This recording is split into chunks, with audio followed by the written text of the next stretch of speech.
મિત્રો, એક અનોખા લગ્નની વાત કરવી છે. વાસંદા તાલુકાના ખાનપુર ગામમાં એક યુવાન બે યુવતી સાથે લગ્ન કરવા જઈ રહ્યા છે. એટલું જ નહીં, તે યુવાનની બંને પત્નીઓ એટલે કે બંને યુવતીઓ તેની સાથે જ રહેતી હતી. એટલે કે પત્ની બનીને તો સાથે રહેતા જ હતા અને તેમના સંતાનો પણ છે.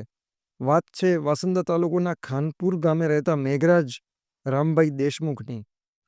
તેમની કંકોત્રી છપાઈ છે. કંકોત્રીમાં મેઘરાજભાઈએ પોતાના લગ્ન અંગે લખ્યું છે અને તેમાં તેમણે જય હિન્દભાઈ મંચુભાઈ ગાવિતની પુત્રી કાજલ અને મગનભાઈ જીવલ્યાભાઈ ગાયનની પુત્રી રેખા સાથે લગ્ન રાખ્યા છે તેવું છાપ્યું છે. એક વર બે કન્યા સાથે સોમવારે લગ્ન કરશે.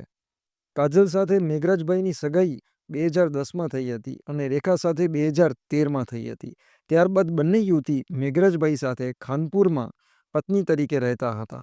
મેઘરાજભાઈને કાજલબેન થકી બે સંતાન છે, જ્યારે રેખાબેન થકી એક સંતાન છે.